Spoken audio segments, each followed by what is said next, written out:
I met Laurent on a cold March afternoon at the Saint-Ouen flea market. The narrow streets, intertwined with old stalls and red velvet curtains, seemed to conceal secrets from another era. His deep and enigmatic gaze drew me in, and soon we were engrossed in conversations about history, literature, and the dark legends of Paris. Laurent possessed an unsettling intelligence that both fascinated and disturbed me. Living alone in a small apartment in the 9th arrondissement, my days were filled with reading and reflection. My work as a researcher at the Sorbonne kept me away from the chaos of the modern world. I had always been introspective, preferring the silence of libraries to the clamor of cafes. Laurent stirred a passion within me that I hadn't felt in a long time. One evening, he invited me to stroll through Montmartre. The neighborhood, with its cobble streets leading up to the Sacré-Cœur Basilica, street artists, and hidden cafes, had always intrigued me. He mentioned we would visit the Montmartre Cemetery, renowned not only for its famous graves, but also for mysterious apparition stories. Upon arriving at the cemetery, a dense fog enveloped the area. Laurent seemed to know every corner of the place. He led me to Adolphe Sax's grave and recounted an old tale. He said that centuries ago, a young musician had died mysteriously, and every night, his spirit roamed the cemetery, playing a mournful melody. The story sent shivers down my spine, but Laurent, with his intellectual charm, merely smiled. Over time, I began to notice changes in Laurent's behavior. He would disappear for days with vague explanations, and our conversations grew tense. He spoke of intimate details about my life that I had never shared. When I confronted him, he laughed, saying I was imagining things. My mind began to waver between reality and paranoia. One night, after weeks of uncertainty, he took me to the Buttes-Chaumont Park. The park, built over old quarries with caves and bridges hidden among the trees, was a place steeped in mystery. We walked to the Temple of the Sibyl, atop a hill overlooking Paris. Laurent told me that the place was a portal between the living and the dead, and that Paris was built on ancient graves, sometimes reclaiming its victims. What terrified me most was not what Laurent said, but how he seemed to know more about me than anyone else. He once described in detail a letter I had written but never sent, something I kept in a locked drawer. He knew things about my private thoughts and fears that he shouldn't have. This unnerved me so deeply that I decided to investigate my apartment. Late one night, while Laurent was out for one of his unexplained absences, I rummaged through my belongings, searching for clues. I opened the locked drawer where I kept old letters and mementos. As I sifted through the contents, I found an old yellowed envelope that had slipped behind a stack of papers. It was addressed to a woman with my name, detailing her condemnation to death for witchcraft in the 18th century. My hands shook as I read those chilling words, fear coursing through my veins. I looked at Laurent, who now seemed more a stranger than the man I loved. His features shifted under the dim moonlight, and suddenly I knew. He wasn't real, or rather, he was a remnant of something old, something that had never truly left me. The next day, Laurent vanished without a trace. I searched everywhere in Paris, markets, streets, places we used to visit, but he simply no longer existed.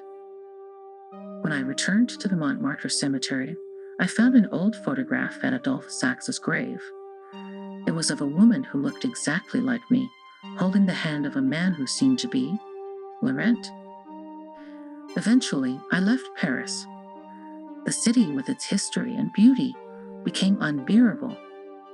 Every corner reminded me of something I wanted to forget, but sometimes, in my dreams, I still hear that mournful saxophone melody.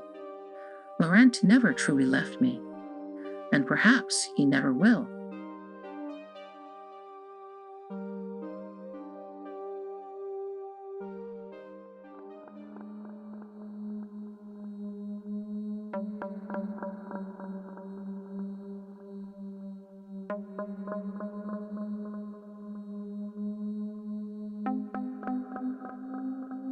When we decided to vacation in Paris, Emily and I were filled with excitement about the romance and history that awaited us. Among the many attractions we planned to visit, one stood out: the Catacombs of Paris. Emily, always drawn to dark and mysterious places, insisted that it would be a thrilling adventure. Wasn't so sure, but her excitement was contagious. I recalled vaguely a documentary we had once watched together about the catacombs. Emily, however, had a sharp memory for details. As we descended into the tunnels, she explained the history in her usual animated way. These vast underground galleries were once limestone quarries, dug out to build the city above. But in the late 18th century, with Paris cemeteries overflowing and disease spreading, authorities began moving the bones of millions into the abandoned tunnels, creating one of the largest ossuaries in the world. With each step down the narrow, winding stairs, the air grew colder and thicker. The stone walls seemed to close in around us. The dim lighting cast eerie shadows, and I found myself glancing nervously at Emily, who was undeterred. Her voice echoed slightly as she talked about how only a small part of the catacombs was open to tourists. The rest, she explained, was closed off, too dangerous, prone to collapse, and far too easy to get lost in. The ossuary was everything I had feared it would be: rows upon rows of neatly arranged skulls and bones, creating haunting patterns that stretched on endlessly. I felt an uncomfortable tightness in my chest as we walked through the silent halls. Emily, trying to lighten the mood, made a joke about the skulls watching us, but it fell flat. The bones weren't just relics of the past. They felt like silent witnesses, as though waiting for something. We passed under an arch with a chilling inscription: "Stop, here is the Empire of Death." The Latin words felt like a warning that went beyond the mere threshold we had crossed. They clung to the air around us, pressing down with a weight I couldn't shake. Halfway through the visit, Emily stopped in front of a corridor cordoned off with yellow tape. The word "Interdit" was scrawled in black across it. Her eyes gleamed with a spark of curiosity that made my stomach turn. "Come on, John, just a quick look," she urged, grabbing my hand before I could protest. I hesitated. Every instinct screamed at me to turn back, to stay within the boundaries marked for tourists. But Emily's excitement was infectious, and against my better judgment, I followed her. We ducked under the tape and ventured into the forbidden corridor, using the dim lights from our phones to guide us. At first, it was thrilling. Emily pointed out old graffiti etched into the stone walls, some dating back over a century. We wandered through increasingly narrow passages, marveling at the strange beauty of this forgotten world. But slowly, the atmosphere began to shift. The air became more suffocating, and the passages grew more complex, winding in ways that confused my sense of direction. Then it hit me. I didn't know how to get back. Panic bubbled in my chest, and when I turned to Emily, I saw the same realization dawning in her eyes. "We're lost," she whispered. We turned around, trying to retrace our steps, but the tunnel seemed to warp with every turn. My heart pounded, and the oppressive air made it hard to breathe. We shouted for help, but the sound only echoed back, mocking our isolation. The walls, once fascinating with their strange inscriptions and relics, now felt like they were closing in on us. Words like "memento mori," "remember you will die," began to feel like sinister prophecies. The deeper we went, the more our fear grew. Every sound was amplified: the distant drip of water, the scuttle of unseen creatures, even our ragged breaths. Emily's phone began to flicker as its battery waned, casting us into a near-total darkness that made the tunnels feel endless. I could hear her struggling to keep calm, but I knew the fear was clawing at her just as it was at me. In the growing darkness, my mind played tricks on me. Shadows seemed to move just out of sight. The walls felt alive, shifting and breathing with us. Emily clutched my arm tightly, her bravado long gone, replaced by a quiet, trembling fear. Tried to comfort her, but my own voice cracked under the weight of my terror. The thought that we might never escape, that we could die here, slowly sank in. With every step, our hope of finding an exit dimmed. The corridors seemed to twist endlessly into the bowels of the earth, each turn leading us deeper into the maze. Time lost meaning. Hours blurred together as our voices grew hoarse from calling for help that would never come. Emily sobbed softly, her tears mixing with the dampness of the stone beneath our feet. In my mind, I began to hear things, whispers, faint and distant, like the voices of the dead trapped in the catacombs with us. Told myself it was just my imagination, but the weight of the place pressed down harder with each passing moment. Emily's breathing became labored, her steps slower. We had nothing left to sustain us, no food, no water, just the darkness, and our growing despair. I couldn't protect her. I couldn't even protect myself. The reality became clear. We were going to die here. We would become part of the endless collection of bones that lined the walls, just another nameless, forgotten pair of souls lost in the labyrinth. The city above us continued to bustle with life, completely unaware of the two Americans who had vanished beneath its streets. As the last flicker of Emily's phone gave out, plunging us into complete blackness, the only sounds left were our shallow breaths and the echoing silence of the Empire of Death.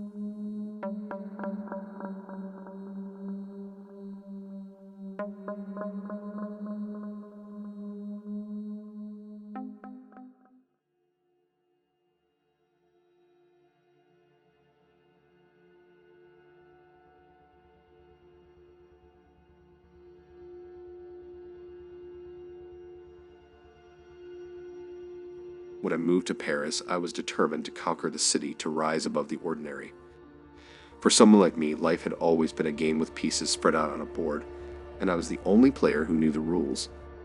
I studied the city meticulously, poring over its rich, sordid history. I understood Paris in a way few could, like a living, breathing organism with secrets festering in its veins. I believed I was immune to its pull, but I've learned arrogance has its price. It started on a typical afternoon. The scene glistened under the autumn sun, and tourists swarmed around the markets of La Mera, blissfully ignorant of what lay beneath the city's surface. I was idly wandering through Place des Vosges when I overheard a hushed conversation. Old Parisian, one of those types who seemed tethered to the past, was mumbling about Hospital Sainte-Anne. To most, it was just an old psychiatric hospital in the 14th arrondissement, but to him, and now to me, it was something much darker. The rumor suggested there was an ancient seal-off wing beneath St. Anne, a basement forgotten by time, where the walls had seen things far worse than madness. My instinct sparked. It was just the kind of story I sought out, the kind that would affirm my superiority over the rest, a secret only I would unravel. I had no patience for ghost stories, but secrets, now those I valued. The next day, I found myself at the hospital's front gates. The building loomed over the gray, cold streets of the 14th arrondissement like a relic from another world. Charmed my way inside easily enough, bribing an orderly who clearly didn't care about his job. The corridors were long and sterile, with that institutional stench of disinfectant clinging to the air. The deeper I ventured, the more the environment changed. The walls, once white and clean, became cracked and yellowed. The faint hum of old fluorescent lights buzzed overhead, flickering in places. It was then that I spotted the stairwell. A rusted iron gate at the end of a dim corridor stood ajar, revealing a steep descent into what could only be the hospital's forgotten underbelly. My pulse quickened. There it was, the entrance to the hospital's dark past, hiding in plain sight. Descending the stone steps, I was struck by how the air grew colder, heavier. The lights from above barely reached the bottom. The walls here were damp, the ceiling low and oppressive, as if the very architecture was designed to suffocate. The passage was narrower, and I could smell the centuries and the dampness clinging to the stone. Mildew, decay, something else, something far older. My footsteps echoed too loudly, reverberating down the narrow hallway. As I ventured deeper, I caught sight of an old iron door, its surface rusted, yet still sturdy, as if daring me to push it open. It was here that I began to feel an odd sensation. I dismissed it as excitement. After all, who else but me would have the audacity to explore a place like this? Confidence surged through me, that intoxicating blend of arrogance and curiosity. I was above fear.